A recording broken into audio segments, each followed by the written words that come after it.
Je vous propose de continuer cette matinée par donc une deuxième table ronde qui s'intitule La bibliothèque et le groupe social, comment rester un service pour tous en période de crise. Donc cette table ronde sera modérée par Morgane Dessart, directrice de la médiathèque d'Hérouville-Saint-Clair, à qui je passe la parole pour présenter les différents intervenants et le contenu de cette table ronde. Bons échanges. Bonjour à tous. Du coup, voilà, j'ai le plaisir de présenter et de modérer cette table ronde qui va réunir du coup 4 collègues sur 4 territoires très différents. Mais comme vous l'aurez repéré, trois anciens de Montreuil.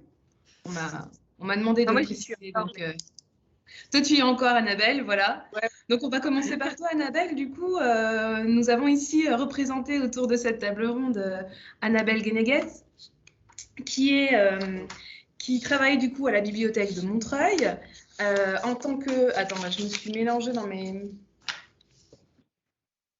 Ce que je dise, coordinatrice de l'action culturelle et de la communication. Qui travaille du coup à la bibliothèque de... Merci. Oh, peut-être qu'en fait, sinon, tu te présentes toi-même, ce serait peut-être plus simple. Non, bah voilà. Non, j'y vais. Je travaille à la bibliothèque de Montreuil et je suis nouvellement à la coordination de l'action culturelle et de la communication. Voilà, les bibliothèques de Montreuil, elles sont bien connues aujourd'hui au niveau national autour de leur investissement sur toutes les questions du champ social. Mais pour rappel, la ville de Montreuil, c'est une ville qui regroupe 110 000 habitants environ, qui est équipée de 4 établissements. Une ville en bordure immédiate de Paris et qui regroupe du coup une population très mixte entre gentrification et quartier prioritaire de la ville. Et c'est là où du coup le travail de Montreuil est très souvent montré en exemple de ce travail justement pour favoriser cette cohabitation des publics et réduire les inégalités sociales au travers de l'ensemble de vos actions. On a aussi autour de cette table virtuelle Élise Mollo, qui est du coup responsable du service action et médiation culturelle dans le réseau de la ville de Brest. C'est un service qui est dit ressources, donc qui est mutualisé pour toutes les bibliothèques, pour l'ensemble du réseau. Voilà. Vas-y, si tu veux intervenir, hein, Élise. Oui, non, c'est très bien. Merci.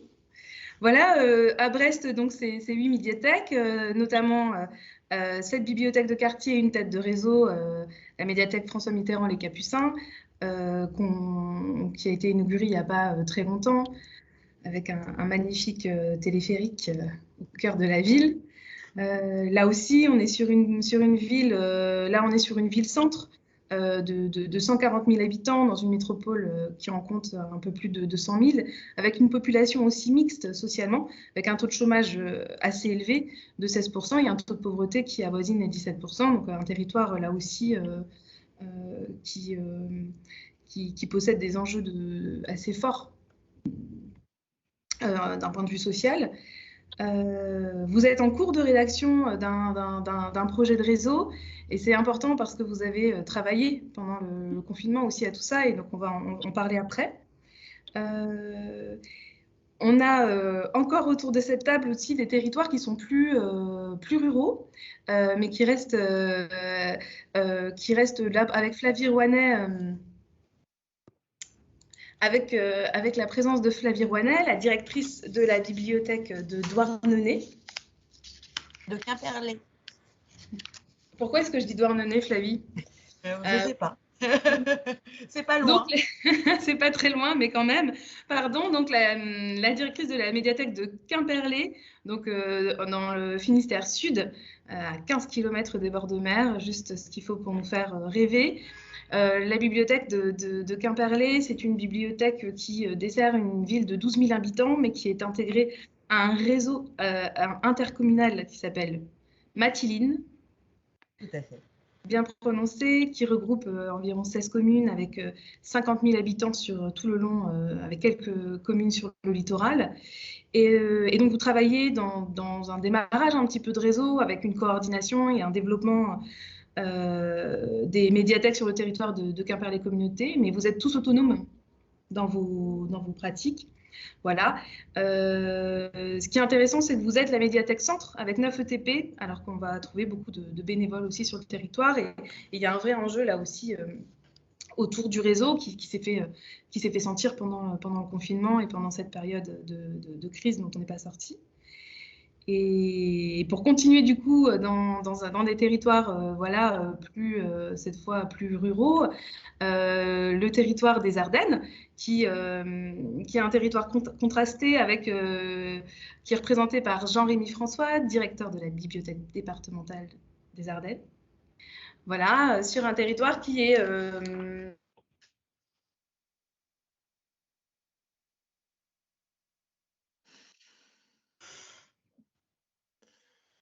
On a un petit bug. Je vais peut-être continuer de présenter du coup. Oui. Parce que voilà, donc le territoire des Ardennes, c'est 280 000 habitants, avec un taux de pauvreté un peu supérieur à celui de Brest, donc qui sont des territoires qui ont des grosses difficultés sociales, puisque le bassin d'emploi était agricole et ouvrier, avec des points forts encore existants sur l'industrie. Mais grosso modo, pour donner juste un chiffre qui éclaire un petit peu, au niveau de la population active, on a à peu près 50 à 60% entre les deux, hein, qui ont au mieux un BEP ou brevet des collèges. Donc vous voyez que le niveau en fait de diplôme est très faible, et derrière se déclinent les questions de rapport à l'écrit, à la langue, etc. J'espère qu'on va retrouver Morgane. Ah, Elle a un bug, elle va revenir. Très bien. Peut-être que vous pouvez justement démarrer et nous dire un petit peu. Ouais, là voilà. Ah voilà. Ouais, Morgane. Oui, rebonjour. Désolée, c'est la première fois que ça m'arrive. Ça s'est éteint tout seul. J'espère que ça ne reviendra pas. Bon. Est-ce que je continue là où je me suis arrêtée? Oui. Ok. Donc, le département des Ardennes, un département là aussi contrasté avec une aire urbaine de 130 000 habitants, ce qui correspond quasiment à la moitié de la population des Ardennes. Donc, par ailleurs, un territoire à faible densité sur le reste du département, avec un bassin d'emploi orienté sur les activités agricoles et industrielles, et du coup des indicateurs sociodémographiques, parfois avec des difficultés sociales aussi importantes sur ce territoire. Et des enjeux autour de la ruralité très fortes. Un réseau de lecture publique important, avec une centaine de bibliothèques de points lecture, et un secteur dynamique qui se renouvelle, et notamment avec des constructions, comme tu me disais, Jean-Rémy. Est-ce que ça te va comme présentation? Je te remercie. Merci à toi. Et donc voilà, l'idée de cette table ronde, quand on l'a préparée tous ensemble, c'était vraiment de se poser la question.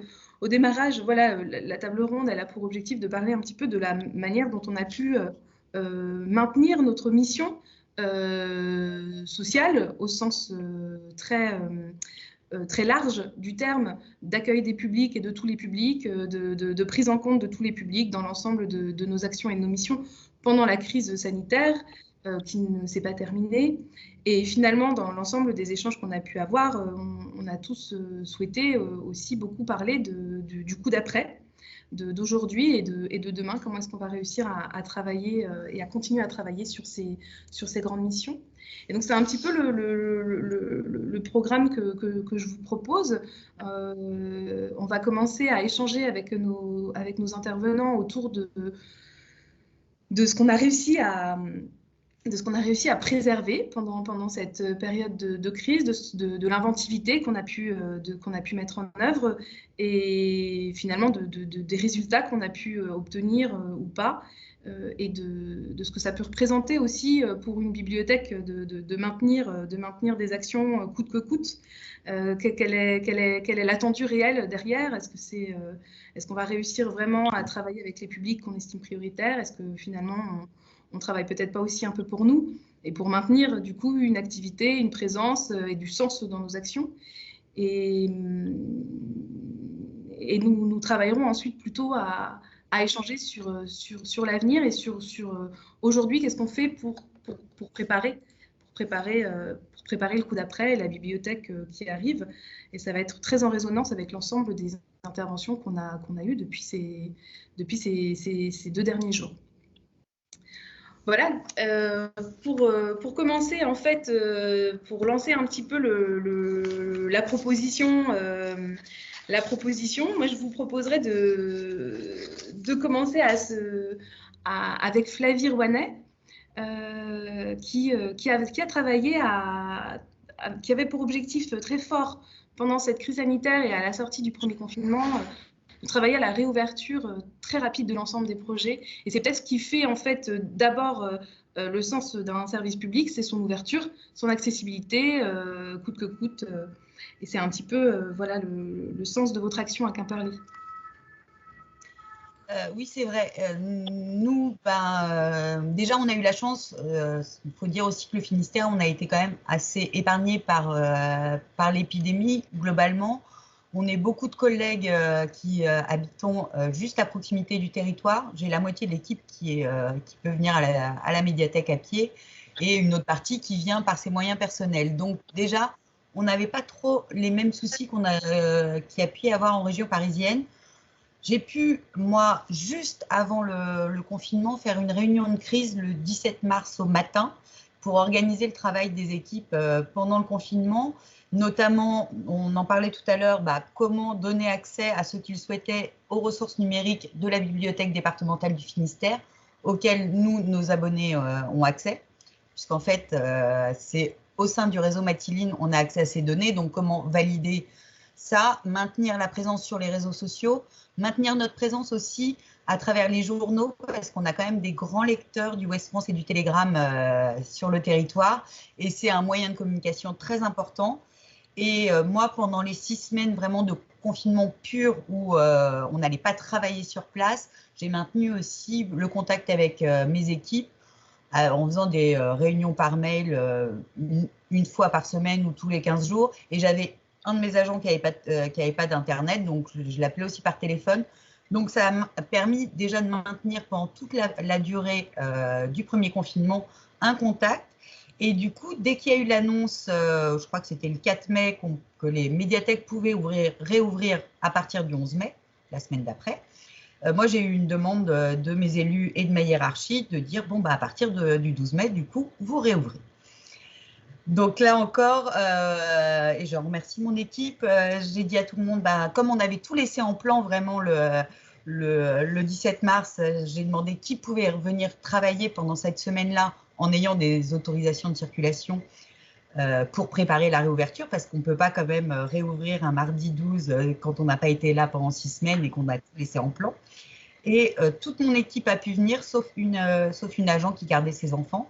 Donc, ça nous a permis, dès le 12 mai, de réouvrir en mode click and collect, drive, ou je ne sais pas quel terme on peut utiliser, et d'être opérationnel. On avait notre assistant de prévention qui était venu aussi pour préparer toute l'organisation nouvelle de la médiathèque, avec la quarantaine des documents, etc. Et on a beaucoup échangé aussi au sein du réseau, puisque, comme le disait Morgane, nous, on est un réseau intercommunal, mais chaque médiathèque est municipale. Donc, en fait, chaque maire pouvait décider ou non du calendrier de réouverture des médiathèques. Mais il fallait quand même qu'on soit harmonisé d'une certaine manière, parce que quand on permet une réservation sur les documents disponibles, ce qui n'était pas le cas avant, ça implique tout le réseau. C'est pas juste une bibliothèque. Et c'est vrai que nous, on n'a que des emplois professionnels, et dans beaucoup de médiathèques du réseau, il n'y a souvent qu'un agent plus toute une partie des bénévoles, les bénévoles étant souvent des personnes à la retraite et qui étaient vraiment considérés comme les publics fragiles à ce moment-là. Donc, on n'avait pas exactement les mêmes enjeux, donc c'était important aussi d'échanger. Et donc, on a réouvert en mode drive à partir du 12 mai. Et là, tout de suite, pareil, la municipalité elle nous a dit quand est-ce que vous pouvez réouvrir vraiment le bâtiment pour tous. en ouverture dite dynamique sans assise, et on a pu le faire à partir du 26 mai. Donc 15 jours plus tard, on était réouvert avec une vigilance première sur notre rôle, notamment notre rôle, et ça le responsable des ressources numériques de la bibliothèque départementale du Finistère l'a fait remarquer, notamment dans l'accès à Internet et aux outils informatiques, parce qu'il y avait toute une partie du territoire qui n'y avait pas accès pendant toute la partie du confinement. Donc on a obtenu aussi, même si on n'avait pas du tout de chaise, d'avoir quand même la moitié de nos postes informatiques qui soient réouverts dès ce moment-là. Et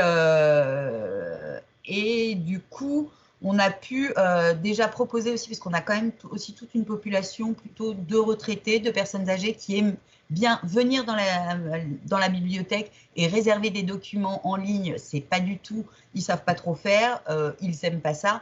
Donc leur permettre, même si c'était des passages assez express, de pouvoir revenir à partir du 26 mai dans les médiathèques. Et à partir de mi-juin, on a repris ce qui était très très important pour nous en termes social aussi, c'est notre parlotte, c'est notre atelier de conversation en français qu'on fait tous les samedis matins, et où là on avait vraiment des publics qui eux avaient été complètement laissés pour compte, alors qu'on a un très bon maillage associatif à Quimperlé, avec des associations donc d'apprentissage du français, des associations sociales, etc., qui elles étaient vraiment au point mort.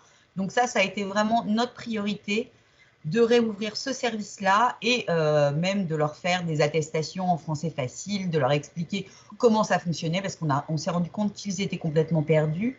Et la plume numérique aussi, qui est l'aide aux démarches administratives. Donc là aussi, cette aide vraiment au quotidien qui avait beaucoup manqué pendant la première période du confinement. Et en fait… Sur ces points-là, Flavie, comment est-ce que le public a ressenti ces réouvertures? Comment est-ce qu'il se comportait à la réouverture? Est-ce que vous avez senti du coup un retour serein de la part des publics, soulagé, agacé par les contraintes?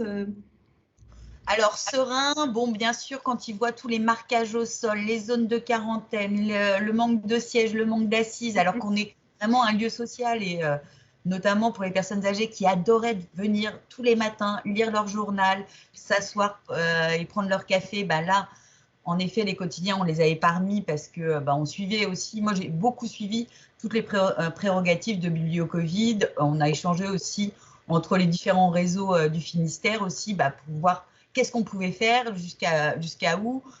Et c'est vrai que ça a été, moi je tiens à le dire, des très bons outils, notamment quand on est un peu plus éloigné et qu'on n'a pas des gros réseaux pour échanger.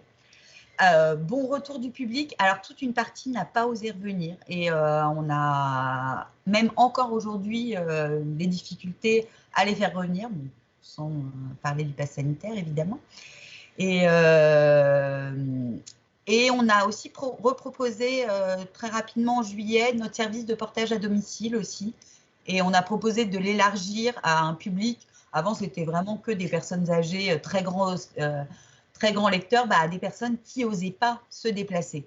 Alors bien sûr, un portage un peu aménagé, parce que le portage à domicile, c'est aussi l'espace de convivialité quand la personne vient déposer les livres et vient discuter avec la bibliothécaire. Là, c'était la livraison de livres à la porte. C'est quand même moins agréable, mais ça a permis quand même de faire ça. On a retrouvé quand même une fréquentation qui, progressivement pendant tout l'été, et même en septembre, où là, on s'est dit, allez hop, on repart tout, on remet toutes les grosses animations, tous les gros événements, les conférences, etc. La fréquentation était vraiment en train de repartir complètement, avec peut-être une petite baisse de 10-15% sur le mois d'octobre par rapport à octobre 2019. Et est arrivé le deuxième confinement en novembre, et là, l'obligation de refermer et de se remettre en mode drive, donc forcément, là, ça a été plus compliqué. Puis après, toutes les jauges qui ont aussi impacté notre fonctionnement, même si, par exemple, pour la parlotte, notre atelier de conversation en français, on s'est dit, même avec une jauge à 6, on continue toutes les semaines, sauf en novembre. On continue toutes les semaines, parce que ça, c'est vraiment très important. Et pour la petite histoire, à Quimperlé, en fait, depuis mai 2020, en fait, nous, on n'a jamais été fermés. On n'a eu aucun jour de fermeture aussi pour cause d'épidémie ou autre. Les seuls moments où on a été fermé, c'est pendant 2 jours en février à cause de la neige et du verglas. La Bretagne. On n'a La pas Bretagne, l'habitude de ça. voilà. Annabelle, justement, Flavie parlait du portage, de l'importance aussi d'aller vers. Et vous, pendant le premier confinement, vous avez travaillé à aller vers aussi, justement, pour pouvoir maintenir un lien avec les publics les plus fragiles. Ouais, en tout cas, on a tenté on a tenté de le faire. Alors effectivement, en ciblant des publics très éloignés et avec des cadres de vie un peu plus complexes. Et on a surtout maintenu, parce que c'est pareil, c'est aussi lié avec nos partenariats, avec le milieu associatif et tout ça. C'est-à-dire qu'il y avait un hôtel à la porte de Montreuil qui était l'hôtel Ibis et qui accueillait des migrants, parce que c'est compliqué de se confiner en intérieur quand on n'a pas d'intérieur. Et donc, l'hôtel Ibis les accueillait. Et nous, pendant cette période-là, on est allé mener, alors c'est pas la parlotte chez nous, c'est les ateliers de conversation, c'est un peu moins rigolo comme titre, les ateliers de conversation. Donc, on est allé sur place avec les attestations, hein, bien sûr, employeurs et tout ça, sur place pour maintenir ce lien et maintenir la mise en œuvre des ateliers de conversation sur ce site-là. Donc ça, c'est une partie. Et puis ensuite, nous, on a été moins prompt. On a donc fermé, comme tout le monde, en mars 2020. On a été un peu moins prompt à réouvrir en click and collect, c'est-à-dire que ça a pris un peu plus de temps. On a rouvert en click and collect début juin 2020. Pareil, alors je vous repose le contexte. Nous, on est donc 4 établissements, 3 bibliothèques, on appelle bibliothèques de quartier, qui sont des établissements un petit peu plus petits, mais qui drainent quand même beaucoup de public. Et la bibliothèque de centre-ville, qui est la plus grande, qui est la bibliothèque Robert Destos, qui était en travaux en plus à ce moment-là. Et donc, on était dans un petit local qu'on appelait bibliothèque éphémère, le temps des travaux. Et en fait, c'était un peu compliqué pour mettre en place tout ça, mais on l'a fait. Donc, on a rouvert en juin avec le click and collect dans les différentes bibliothèques, donc avec des horaires aménagés. On n'était pas ouvert à plein. Et puis contrairement à Flavie, ce que tu as l'air de dire, nous, on avait quand même pas mal de collègues qui n'étaient pas, qui étaient notamment en ASA santé, ou ASA je sais pas comment on disait, de garde d'enfants, enfin voilà, ce genre de choses. Donc on était aussi une équipe un peu réduite. Et puis il y avait aussi les distanciations et le fait qu'on ne pouvait pas être une équipe pleinement présente pour respecter les gestes barrières. Et ça a été, voilà, donc on a été, nous, dans l'obligation de réduire un peu nos horaires d'ouverture habituels, que ce soit sur le click and collect ou que ce soit sur l'ouverture ensuite au public quand on a réouvert en juillet de façon un peu plus normale, même si c'était en dynamique. Mais en tout cas, on a quand même vraiment essayé de maintenir ces choses-là. Dès que ça a été possible, on a repris alors, on ne va pas dire forcément les accueils de classe et les projets à destination du public adolescent, parce qu'on ne les accueillait pas chez nous, mais on allait là-bas. Il y a eu pendant le confinement vraiment dur de mars à mai, la poursuite d'un projet à destination des ados qui s'est fait. C'était vraiment vaillant de toutes parts, de la part des collègues qui le faisaient, de la part des élèves, de la part du corps éducatif, parce que ça a été fait en Zoom et avec un rendu numérique, du coup, pendant cette période-là, pour valoriser le travail effectué. Donc tous ces liens-là, on a essayé de les maintenir. Et sur le click and collect, je suis d'accord avec ce que disait Flavie, c'est-à-dire qu'évidemment, c'est un public un peu aguerri qui peut faire les réservations en ligne et tout le monde ne le fait pas. Donc pour pallier ça, on a aussi proposé, alors c'est peut-être d'autres personnes l'ont sûrement fait, des sortes de petites pochettes surprises pour que les gens passaient devant la bibliothèque et on leur disait non, vous ne pouvez pas rentrer, il faut réserver en ligne. Bon, c'est un discours un peu compliqué à avoir, et donc du coup on avait ces pochettes-là par âge ou par thème pour que les gens puissent quand même repartir avec quelque chose et qu'il n'y ait pas cette frustration de venir à la bibliothèque, on est là, mais de repartir sans rien. Donc ça a vraiment bien fonctionné, ça a été très plébiscité et on le garde en tête parce qu'en fait, c'est des choses qui fonctionnent bien. Pour rebondir un peu sur ce qui se disait sur la table ronde précédente, en disant qu'en fait, il y a aussi des choses qui se sont créées dont on se dit que c'était des bonnes idées, qu'on ne l'avait pas fait avant ou qu'on ne l'avait pas mis en œuvre et que du coup, ça peut se poursuivre. Donc ça, c'était vraiment plutôt chouette et ça a eu un bon... Enfin, les gens étaient contents d'avoir ça parce que c'est vrai qu'ensuite, on a été en dynamique pendant un moment quand même. On a pareil réussi à rouvrir péniblement un poste sur 2 d'informatique et tout ça, mais c'est aussi une part de notre public des usages sur place qu'on a perdu aussi parce qu'à la bibliothèque, dans les bibliothèques de quartier, il y a peu de postes informatiques et à la bibliothèque éphémère, il n'y en avait pas du tout puisqu'elle était beaucoup trop petite pour avoir ça. Donc quand on a réouvert la bibliothèque Robert Desnos en avril 2021, on était soumis aux jauges et tout ça. Et donc, ça a été aussi un enjeu de se signaler. Donc, on était un peu déçus. On n'a pas pu faire une ouverture en grande pompe comme on aurait bien aimé faire, mais en disant, mais revenez, bon, c'est un siège sur 2, c'est tant de par salle, c'est pas, mais revenez quand même. Et donc, on arrive là, après, il y a eu la période estivale, et on arrive là, maintenant, on remarque et on repère qu'on commence à récupérer notre public. On commence à récupérer notre public sur les accès au poste Internet, sur les usages sur place, que ce soit les enfants qui viennent travailler, sur la lecture de la presse, très importante évidemment. Et donc, on arrive là, on voit quand même qu'on a depuis allez, on va dire début octobre, même fin septembre, on a le sentiment d'avoir vraiment rouvert et de pouvoir proposer un service, comme disait Flavie, voilà, de refaire des expos, des conférences, des accueils, enfin voilà, et c'est chouette. Alors après, effectivement, comme je disais, avec la contrainte du pass, qui est encore une autre question, mais un autre sujet, mais voilà. Mais en tout cas, on a un peu, nous, l'impression, mais là maintenant de reprendre pleinement notre rôle et nos missions, même si pendant les confinements, la crise et tout ça, on a tenté de continuer à valoriser ce qu'on faisait et ce qu'on pouvait mettre à disposition, notamment aussi sur les ressources numériques, bien sûr.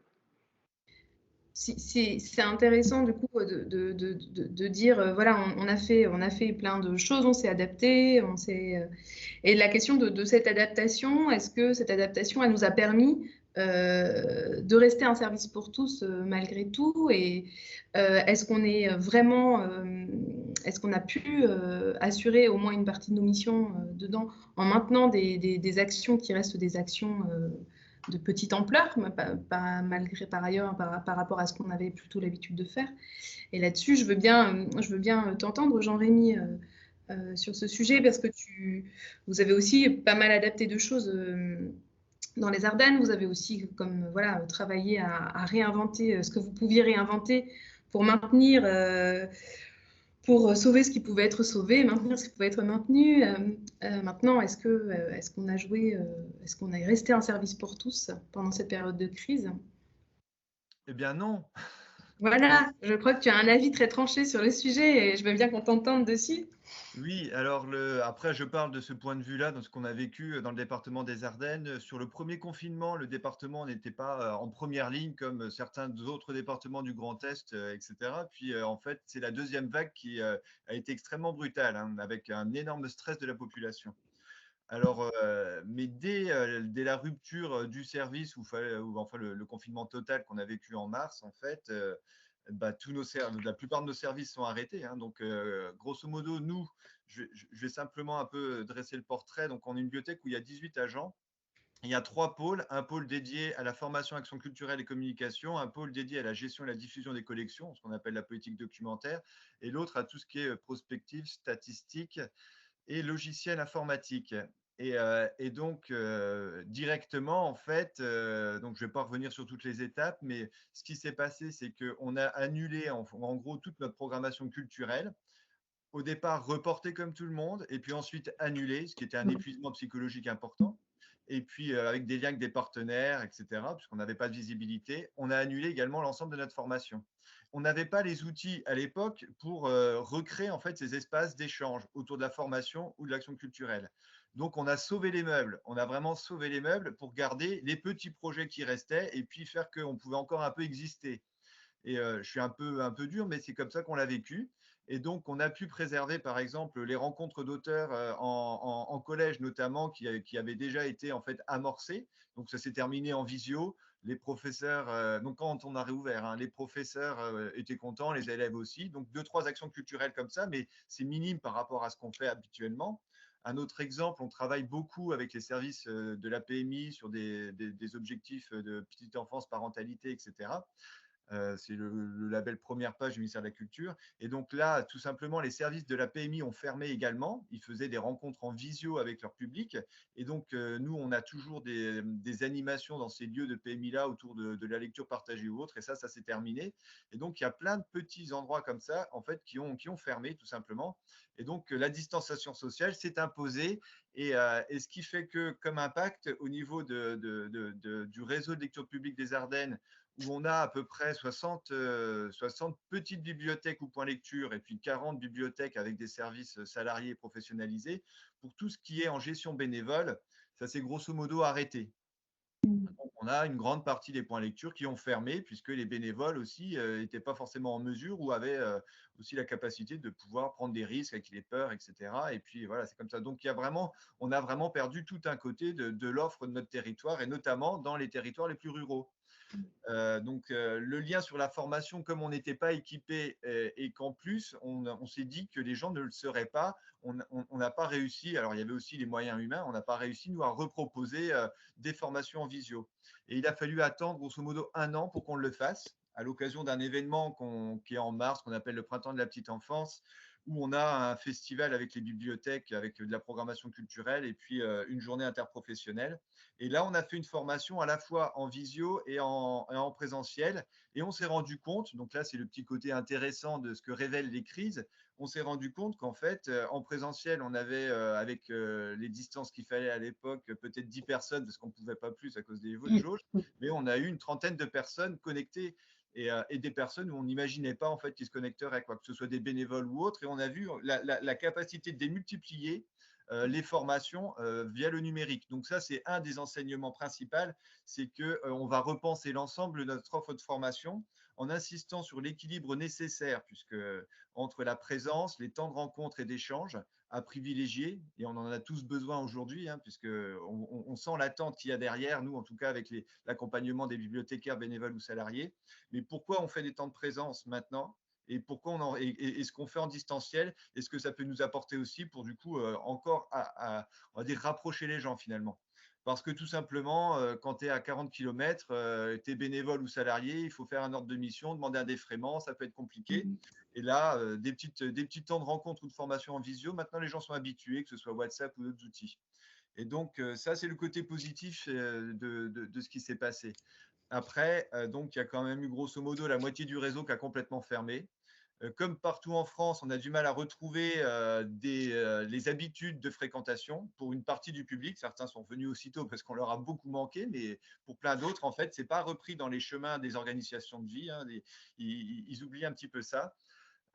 Et le lien qui a été le plus important pendant toute cette période de confinement, c'est la collection finalement avec les bibliothécaires. Donc, c'était comment on préserve ce service minimum qui est on donne des livres.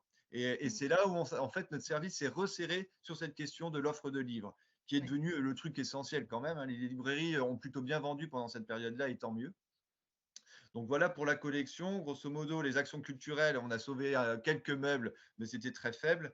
Et pour la formation, donc on avait quasiment tout arrêté, mais on s'est rendu compte que là, on avait une perspective très intéressante pour la suite au niveau de l'enseignement.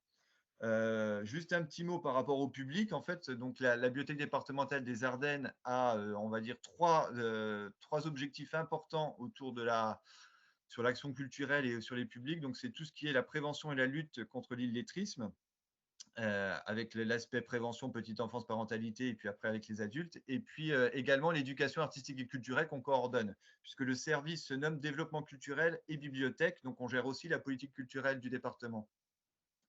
Et dans ce cadre-là, on a beaucoup de travail en commun avec la direction des solidarités, les différents services et acteurs sociaux et éducatifs. Et grosso modo, c'est les populations les plus précaires ont décroché.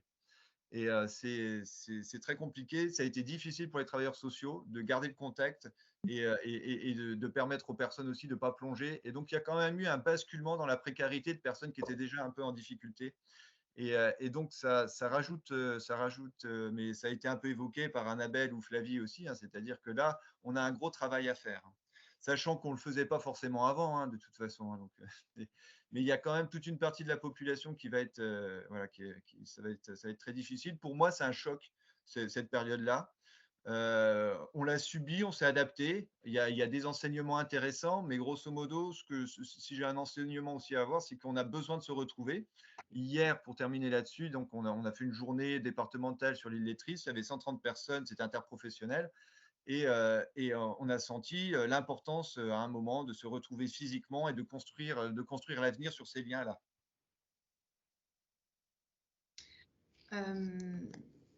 Ça, cette question à la fois du choc que l'ensemble de la nation a subi et que les publics les plus précaires ont pris de plein fouet, c'est un vrai sujet. Comment est-ce qu'on réussit à les prendre en compte? Vous avez commencé chacun finalement à citer les partenariats, le travail de terrain. Et je pense que là, on peut peut-être entendre Élise Mollo des médiathèques de Brest, parce que du coup, vous avez fait beaucoup de choses, vous aussi, pendant le confinement, beaucoup d'actions formidables. Et en même temps, quand on a échangé ensemble, toi, tu m'as dit, moi, je pense que ce qui est intéressant, c'est quand même de dire, et maintenant, où est-ce qu'on va? Et c'est ce sur quoi on a beaucoup travaillé pendant le confinement. Alors effectivement, Jean-Rémy, tu disais, on a beaucoup subi cette période. Nous, on a essayé, dans la mesure du possible aussi, de la considérer comme une opportunité. On l'a subi puisqu'effectivement, à Brest, si on compare les statistiques de fréquentation entre août 2019 et août 2021, on a une baisse de 47% à l'échelle du réseau, de 75% pour la médiathèque centrale. Alors là, Annabelle, tu parlais de la reprise en octobre, donc effectivement, hein, on le sent aussi. Là, j'ai des chiffres qui datent du mois d'août, mais le choc, il est bien là et il est réel. Néanmoins, alors c'est peut-être un mécanisme de défense, mais je pense que derrière, il y a quand même une réalité. On a réussi à mettre à profit cette période pour différentes choses. La première chose, c'est que pendant le confinement, on a développé de manière assez massive et un peu paradoxalement, dès qu'on l'a pu, des interventions hors les murs. Hors les murs, d'abord dans les EHPAD, puisque une partie de nos agents ont été redéployés dans les EHPAD pour des missions d'entretien, des missions d'accueil des familles, quelques missions d'animation également. C'est intéressant, même si ça n'a pas été simple pour les personnes qui ont été redéployées, mais c'est intéressant aussi parce que ça a permis de sensibiliser une partie des bibliothécaires à ces questions-là. Et aujourd'hui, on a une partie des bibliothécaires qui sont plus engagés et plus investis, qui ont le souhait d'aller intervenir dans des EHPAD. Le deuxième point, et vous en avez parlé, Annabelle et Flavie, sont les interventions dans les écoles. À Brest, on avait à peu près 2% des interventions auprès des scolaires qui se tenaient dans les établissements en 2019. En 2021, c'est 30% de ces actions qui se tiennent dans les établissements.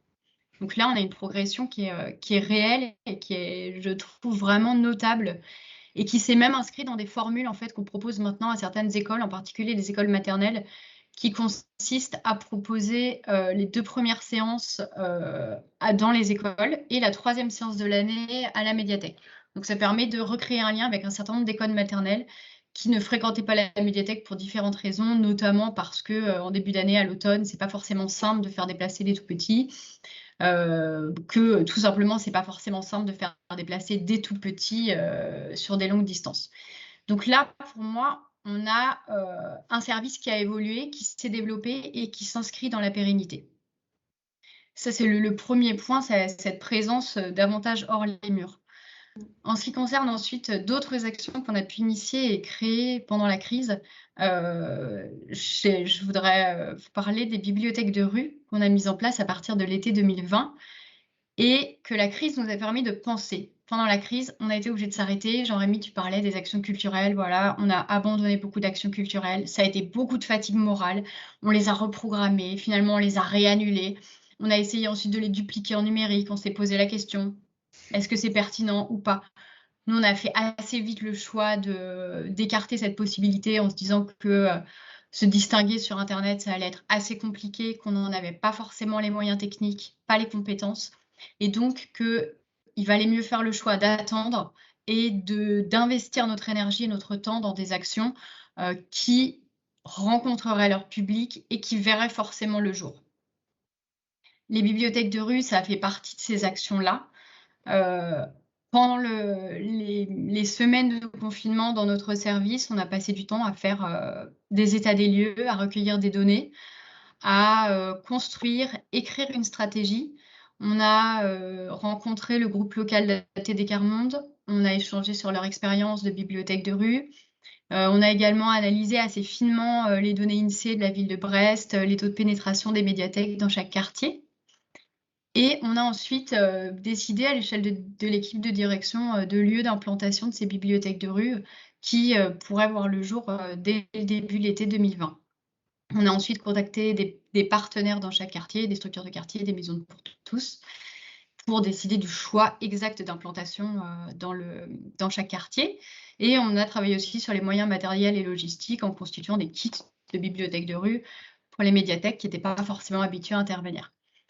Je vous parle de tout ça parce que pour nous, ça a été vraiment une opportunité de s'arrêter et de se dire qu'est-ce qu'on peut faire autrement, qu'est-ce qu'on peut faire mieux, et aussi de prendre le temps, ce temps qu'on a assez rarement, ce temps pour réfléchir, pour argumenter et pour construire une stratégie.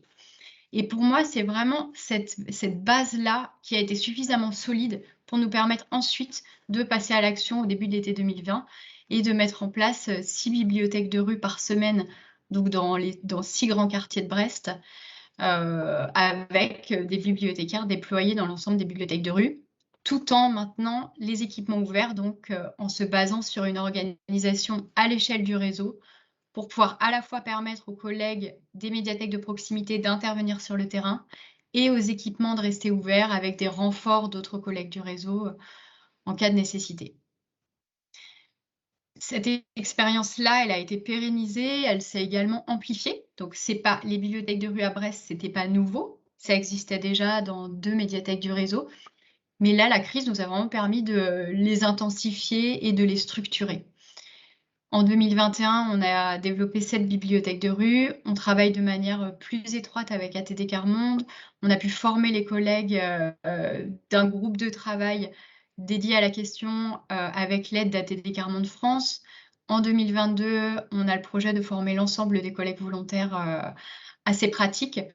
Donc, c'est quelque chose qui s'est inscrit dans la durée, qui avait énormément de sens à l'été 2020, encore plus de sens que le dispositif n'en aurait eu en 2019. On a beaucoup de collègues qui nous ont dit, ben voilà, on retrouve le sens de nos métiers, là, on est dehors, on retrouve nos publics. On a touché à peu près 450 personnes durant l'été. Voilà, donc on a subi, mais avec ce type d'action, c'est pas la seule, mais on a réussi, à mon sens, à faire de la crise une opportunité, à rebondir, à proposer quelque chose de nouveau. Jean-Rémy, tu disais, c'est peut-être des choses qu'on ne faisait pas avant. Et à mon sens, ça a aussi permis de recentrer une partie de nos objectifs et une partie de nos moyens vers des actions de médiation à destination des publics plus fragiles. Si je peux ajouter une petite chose qui vient un peu compléter ton témoignage, déjà félicitations pour tout ce travail qui nous semble bien stratégiquement mené en tout cas. Du côté de la bibliothèque départementale, comme on ne pouvait pas justement travailler sur les journées interprofessionnelles et de formation de tous nos collègues de la petite enfance, donc on a réorienté le projet qui est le projet Première Page avec les services de la PMI pour en faire du coup un travail pour créer des petites bibliothèques dans les 15 lieux de PMI du département. Donc, en gros, on a utilisé l'argent pour acheter des livres, commander du mobilier et puis faire un temps de formation donc avec mes collègues sur des petites bibliothèques où il y avait 20 albums sélectionnés. C'était toujours les mêmes 20 albums dans chaque lieu. Et ma collègue a formé du coup les puéricultrices et puis les personnes qui bossent en PMI à la connaissance de ces livres et puis à la lecture avec les parents, etc. Donc, on a investi ce temps qui était disponible et qui se déploie par la suite. Et puis, on a également fait les formations auprès des familles d'accueil des enfants des enfants placés, hein, donc les enfants l'ASE, comme on dit, ou les foyers de l'enfance, puisque le département a cette compétence-là. Et donc, il y a à peu près 300 personnes qui accueillent des enfants placés. Et donc, on a également investi le temps qui était disponible là, qu'on pouvait pas, enfin, avec tous les projets qui étaient annulés.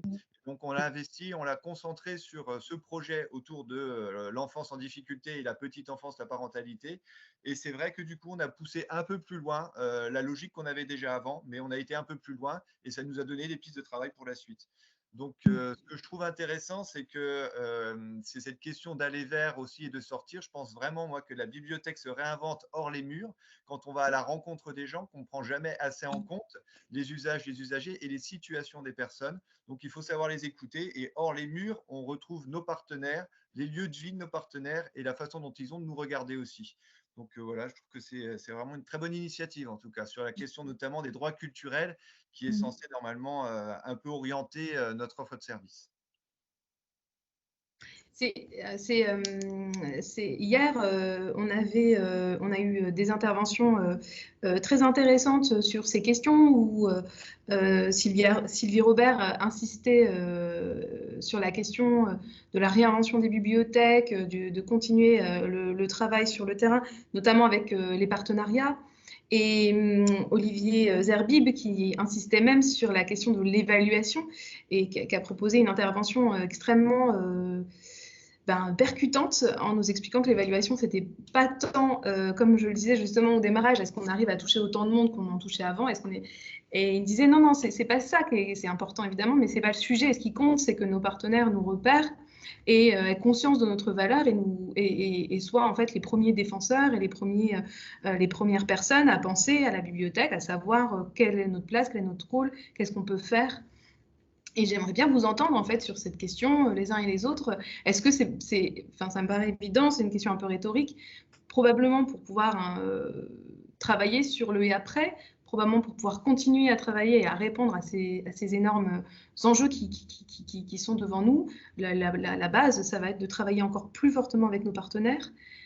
Qu'est-ce que vous en pensez? Comment vous voyez les choses? Je peux prendre la parole, après je me tais. Écoute, vas-y. Je lance je vais vous donner un exemple. Le but du travail en partenariat avec que ce soit les centres sociaux ou les services de la PMI, c'est qu'ils s'approprient en fait les outils culturels des bibliothèques pour qu'ils les mènent eux aussi dans leur champ professionnel. Donc tout simplement, la PMI, quand il y a des interventions à PMI, c'est plus les bibliothécaires qui font les interventions, puisque nous avons des puéricultrices ou des assistantes, enfin sociales, je ne sais plus trop, mais en tout cas, qui eux vont utiliser l'outil du livre et de la lecture dans leur champ professionnel. Et donc, et puis ensuite, tu fais la promotion, mais elles le font à notre place, de la bibliothèque, à un kit de communication, etc., etc. Et donc, en fait, le but, c'est bien de partager, puisque la bibliothèque, elle n'a pas l'exclusivité du développement de la lecture ou de l'accessibilité culturelle. C'est un outil, une locomotive là-dessus, mais le but, c'est bien qu'on partage avec nos partenaires socio-éducatifs de l'éducation nationale, les centres sociaux, etc., ces mêmes objectifs et qu'on les outille. On est là aussi pour les outiller. Alors, c'est aussi le rôle des bibliothèques départementales, mais de toutes les bibliothèques dans tous les cas. Et donc, le but pour moi, à mon avis, c'est cette rencontre-là qui fait que chacun partage ses outils et eux, ils vont venir nous former sur la situation de leur public et leurs attentes et leurs besoins. Est-ce que quelqu'un veut réagir dessus? Parce que moi, quand j'entends ça, on sait, on a énormément de dispositifs aujourd'hui qui existent et qui peuvent nous accompagner aussi dedans. Je pense spontanément, comme on parle de la petite enfance, je pense à des Libre à Soi qui travaillent justement à cet accompagnement des personnels issus plutôt du champ social pour pouvoir s'approprier complètement l'enjeu. Et puis à un moment donné, la bibliothèque se retirera du projet. On a l'Iroir qui avait aussi cet enjeu-là au cœur de ces projets. Sur cette question du partenariat, est-ce que vous avez d'autres enjeux? Vas-y, Élise, on t'écoute.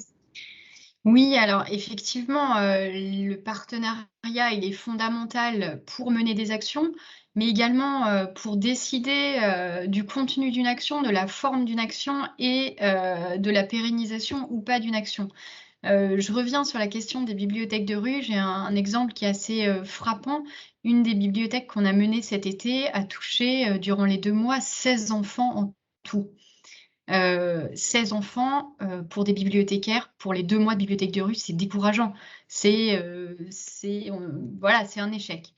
Quand on a fait le bilan avec les collègues de la maison de quartier qui interviennent au quotidien dans le quartier, on a eu l'heureuse surprise de s'entendre dire que c'était un très bon bilan et que c'était vraiment réjouissant de se dire qu'on avait pu toucher 16 enfants dans ce quartier qui par ailleurs a souffert d'un repli sur soi très fort depuis les différents confinements.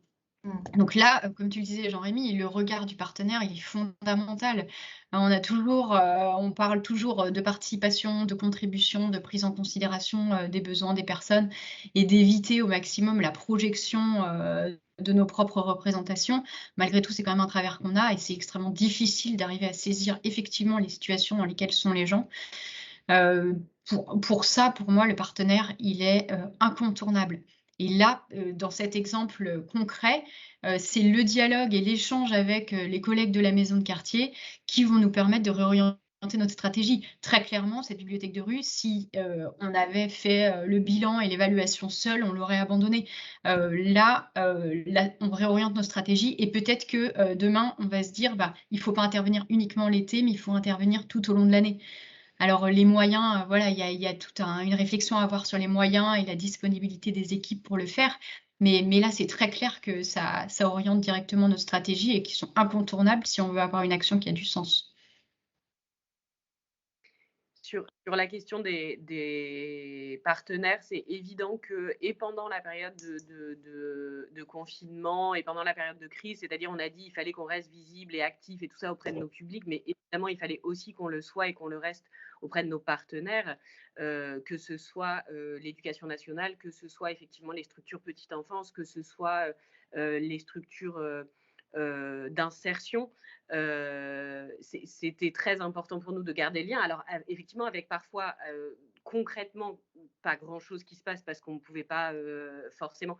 Nous, par exemple, on n'a pas pu du tout nous rendre en EHPAD, faire sur un public senior. Forcément, il y a eu quelque chose d'un peu plus compliqué à mettre en œuvre, mais sur un public en insertion ou en formation, évidemment, c'était très important pour nous de garder le lien avec les maisons de l'emploi, au moins pour s'assurer d'être prêt au moment où les choses reviennent à peu près à la normale et tout ça, d'être prêt à de nouveau porter les choses.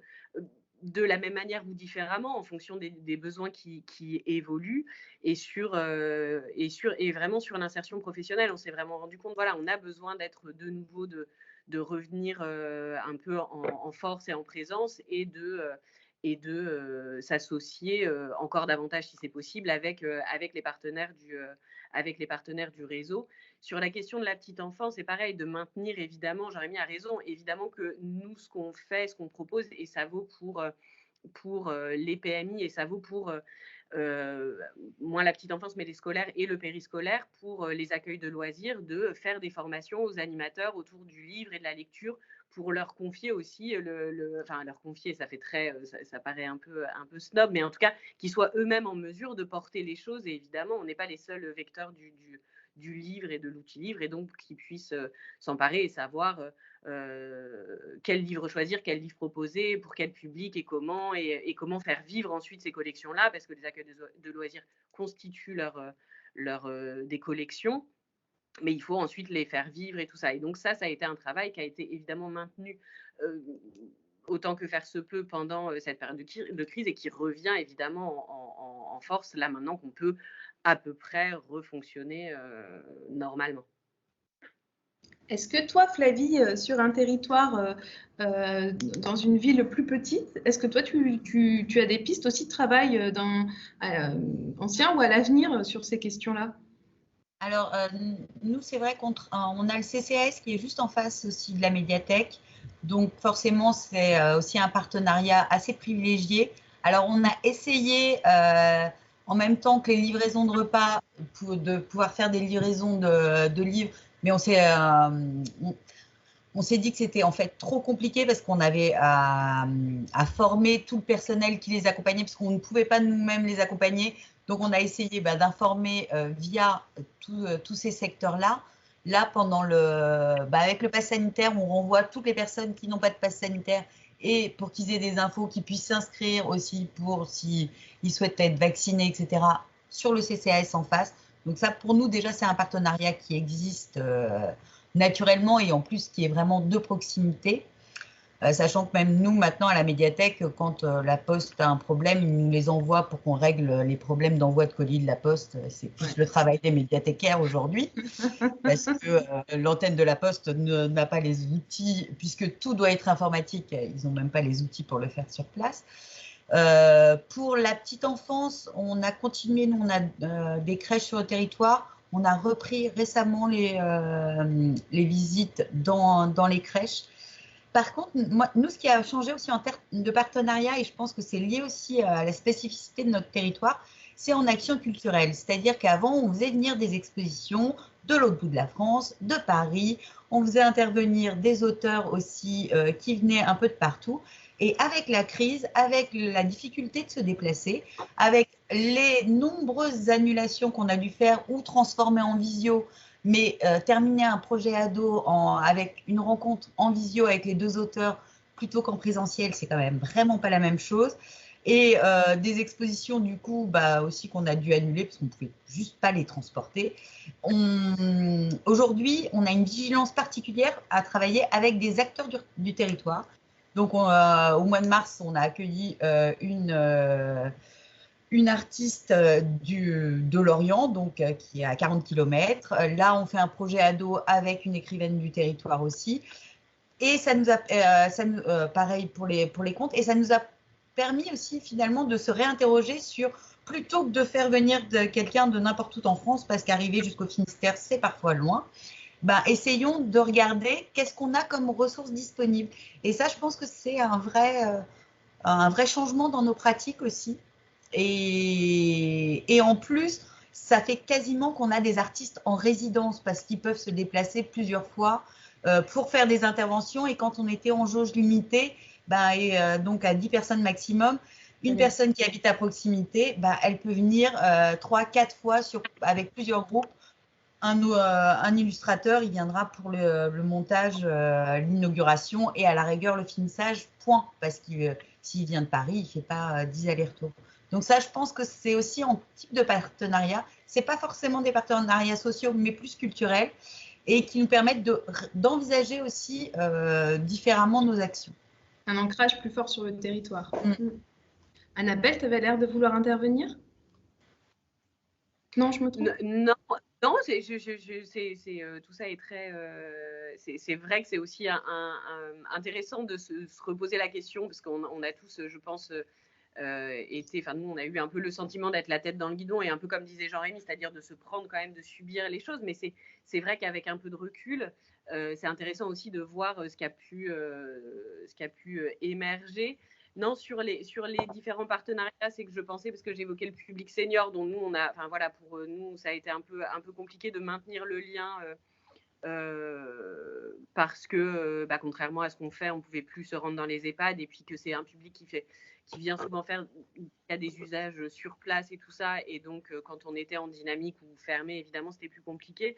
Et donc, et je pense que c'est aussi un public qui a subi notamment pendant cette période-là, un peu les impacts de la fracture numérique, et où du coup ça a été important. C'est des choses qu'on menait déjà, des initiations à l'outil numérique, aux ordinateurs et tout ça, et on l'a renforcé encore un peu à la réouverture avec un partenariat avec une structure qui s'appelle Delta 7 qui fait des ateliers à destination des seniors, et notamment sur la prise en main des tablettes, parce qu'on a eu beaucoup de demandes et beaucoup de personnes qui nous ont dit mes enfants ou mes petits-enfants m'ont acheté ça il y a 3 Noëls, et puis en fait pendant le confinement ça aurait été drôlement pratique, mais en fait je ne sais pas m'en servir.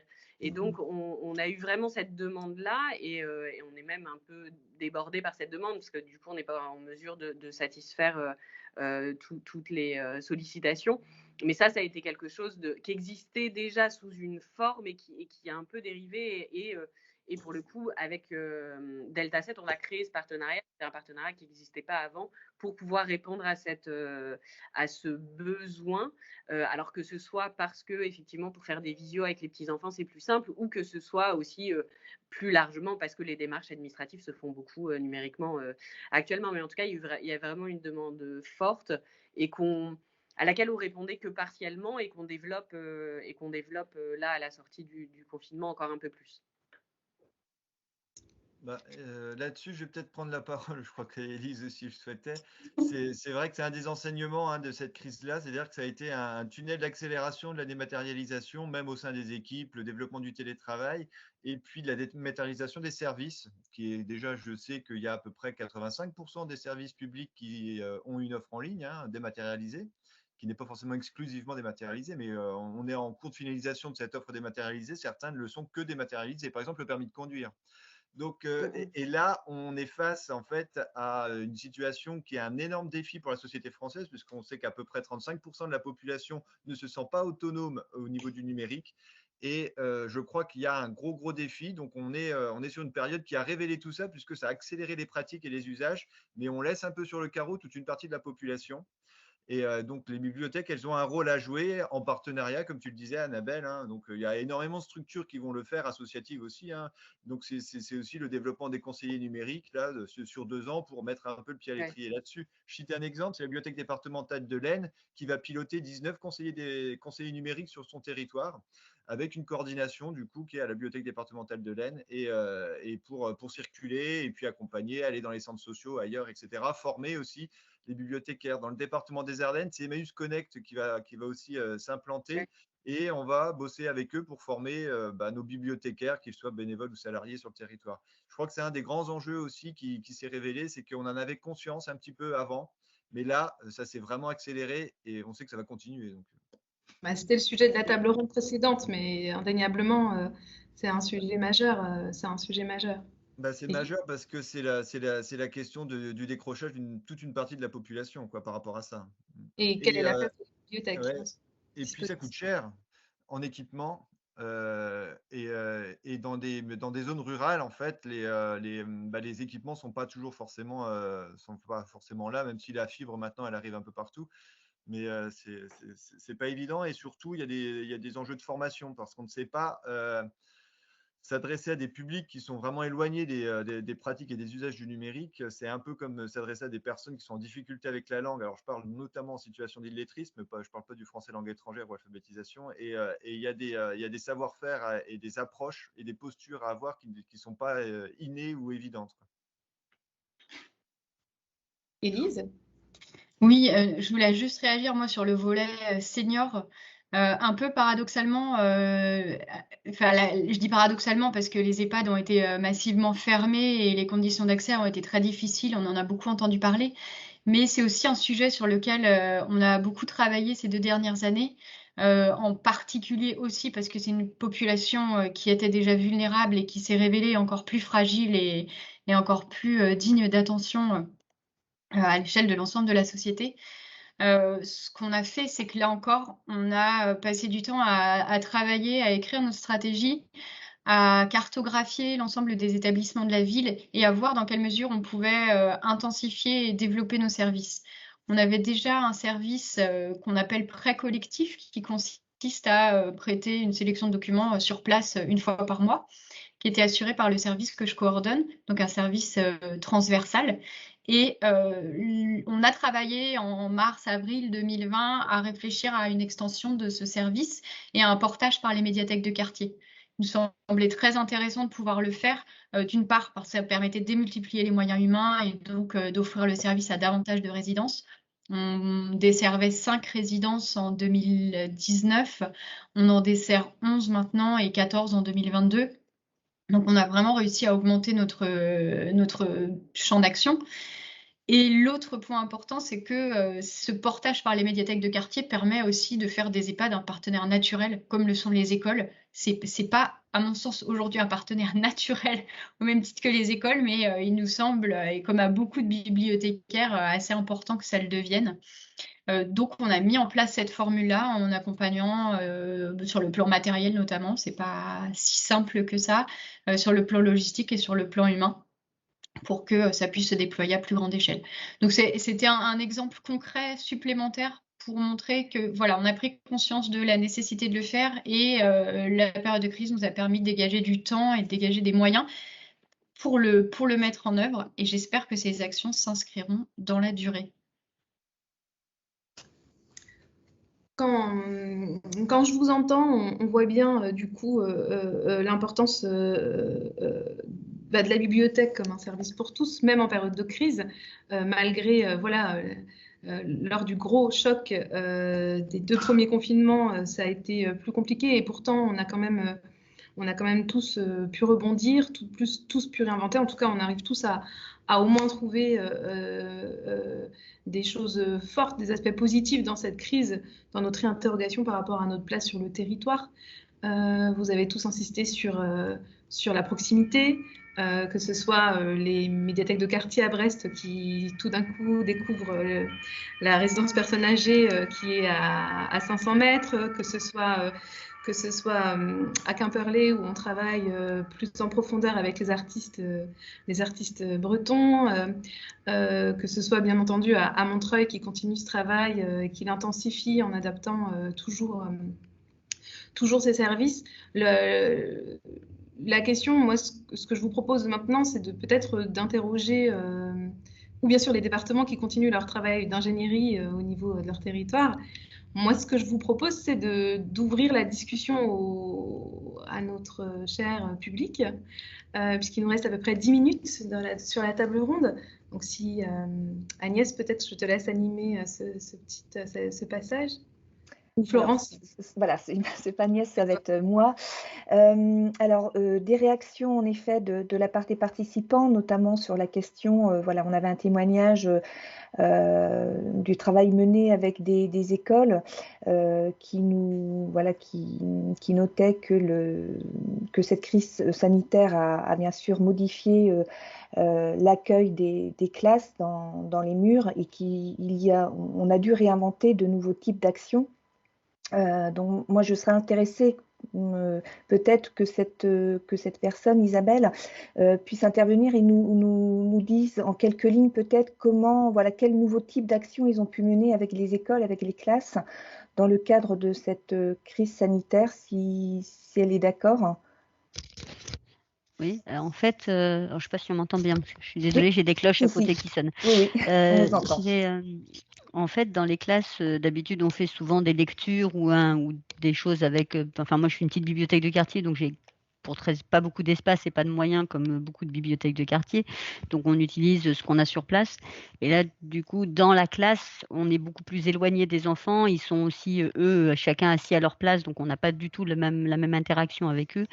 Donc, en fonction des projets scolaires des enseignants, moi, j'ai utilisé un support que j'ai découvert vraiment pendant le premier confinement qui était Geniali, la plateforme de préparation d'animation. Et donc, ça permet de faire des supports interactifs. Alors, soit les enfants sont équipés, eux, de tablettes et ils peuvent jouer avec directement. Là, le but, c'était vraiment de faire quelque chose de global et de participatif.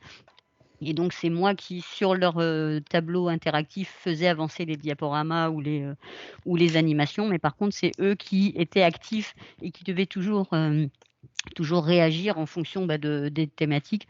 On a pu faire selon les niveaux des choses sur la mythologie, par exemple, avec des interactions. On peut faire aussi les émotions pour les tout-petits. Enfin, les thématiques, l'avantage, sont très, très variées et on peut aller sur tous les sujets que les enseignants ont envie de travailler, en gardant surtout un gros côté ludique, parce que pour ma part, ce que j'ai répété beaucoup, je ne suis pas enseignante. Les enseignants, c'est leur métier et ils sont formés pour ça. Et nous, par contre, on a d'autres apports à leur faire. Et donc, que ce soit au niveau des collections physiques et d'autres supports et la capacité d'apporter du contenu, ce qu'on ne fait pas forcément toujours quand on a 30 enfants qui déboulent dans une bibliothèque autrement. Merci pour votre témoignage. Nous avons une autre question de Perrine.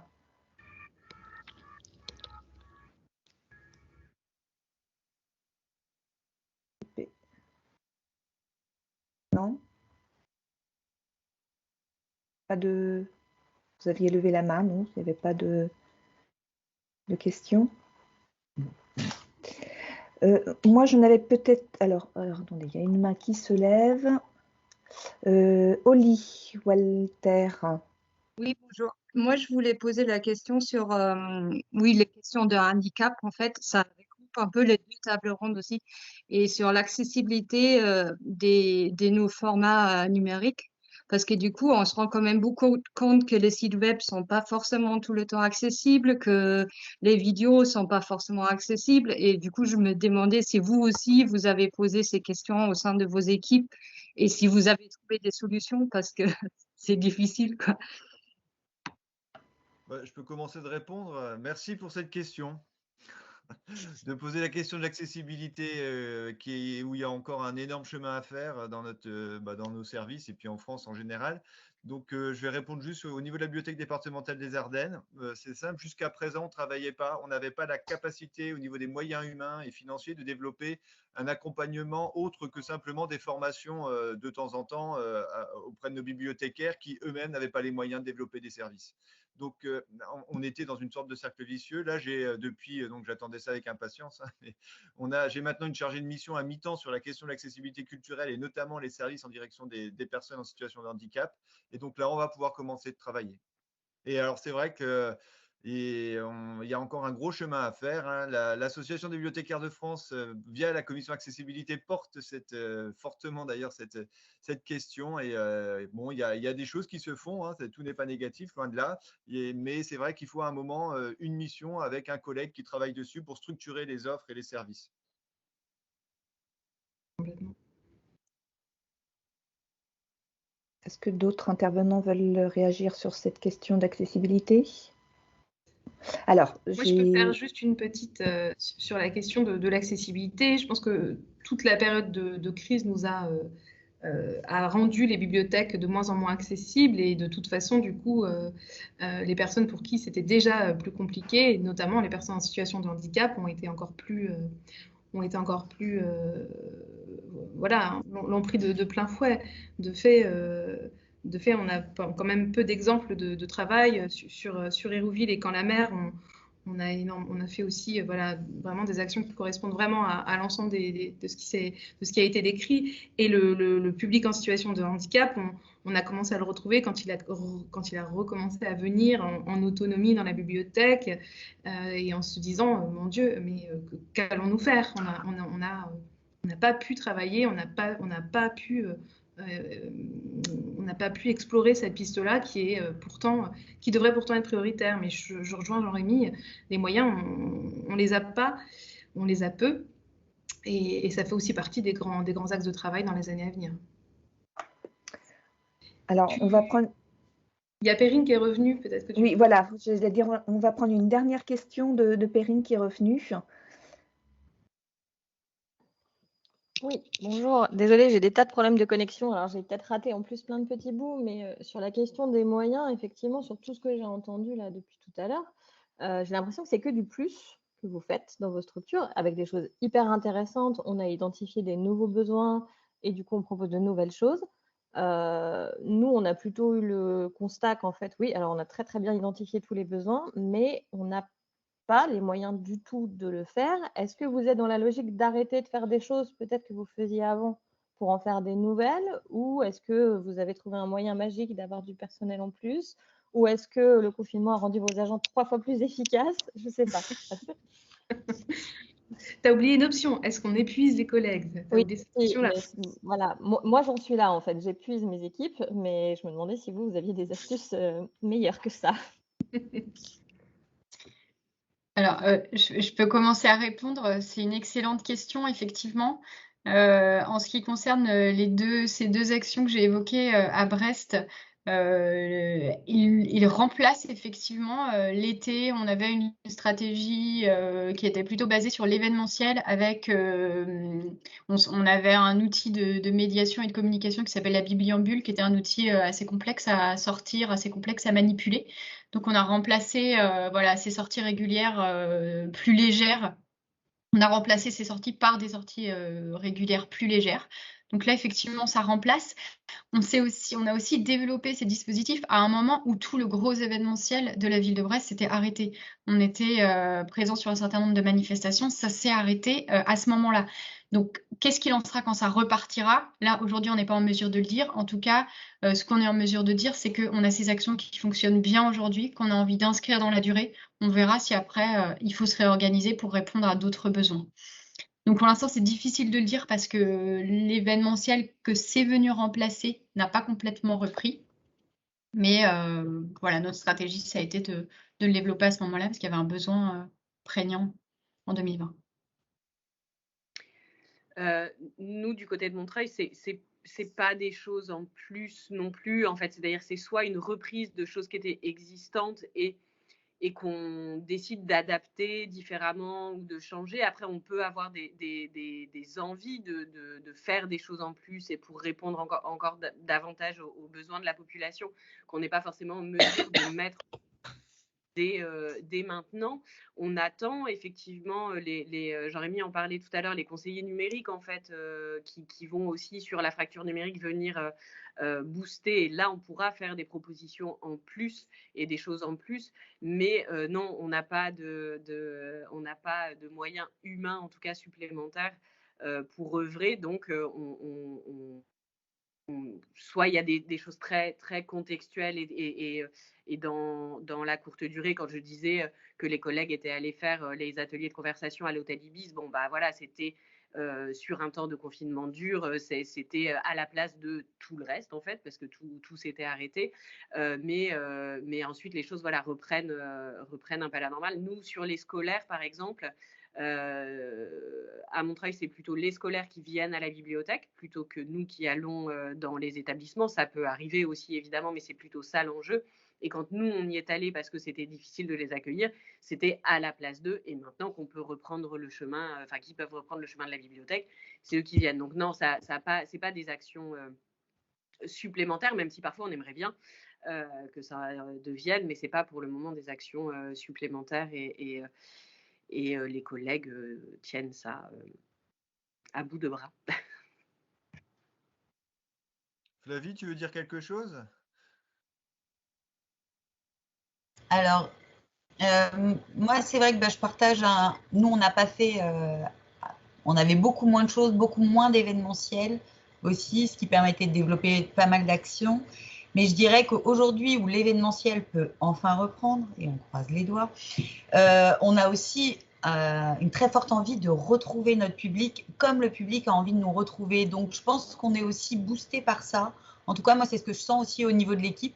Alors, bien sûr, on va devoir prioriser, peut-être faire pour les accueils de classe un tout petit peu moins en nombre, mais profiter aussi de cette nouvelle énergie aussi, un peu cet appel d'air qui nous est proposé aujourd'hui. Je pense que ça nous fait beaucoup de bien aussi, parce que mine de rien, on est revenu à nos fonctions un peu régaliennes autour des collections pendant très longtemps. Et là, on s'est rendu compte qu'en fait, un de nos rôles fondamentaux, c'était plutôt notre rôle de médiation auprès du public. Et voilà. Alors, bien sûr, il va falloir être vigilant de ne pas vouloir trop en faire et de ne pas s'épuiser, mais profiter quand même aussi de cette énergie-là, je pense. Je vais rajouter du coup quelques éléments. A priori, en gros, pardon? On m'entend pas? Non, c'est moi qu'on n'entendait pas. Jean-Rémy, court parce qu'il nous reste 3 minutes. Eh ben, c'est la question pour répondre, c'est simple, il faut équilibrer dans vos services au tout public, le tout public qui est celui qui a déjà le capital culturel qui vit en bibliothèque, en général c'est ça, donc on est sur les 15-20% de fréquentants, et donc ces actions en direction de ce tout public, quelle place ça prend dans votre temps de travail par rapport aux actions en direction des publics partenaires, des publics cibles qu'on souhaite développer, élargissant la base de la fréquentation. Donc, effectivement, c'est un vase communicant. Vous réduisez votre offre au tout public, vous développez l'offre en direction des publics cibles. Donc, c'est ce qu'il faut faire. Hein. Tout ça en accord avec nos élus et les orientations de nos élus, évidemment. C'est ce que j'allais dire. Hein. Si tout dépendait de nous, peut-être qu'on ne ferait pas les mêmes choix. Alors, il y a une loi qui est quand même certainement, qui va bientôt aboutir, qui réaffirme quand même certaines valeurs des bibliothèques qui vont dans le sens de ce qu'on vient de dire tous là. Ça peut être le mot de la fin, Florence? Oui, tout à fait. Bah, merci Morgane pour l'animation de cette table ronde et merci aux différents intervenants pour ces échanges très riches et les retours d'expérience qui ont été présentés.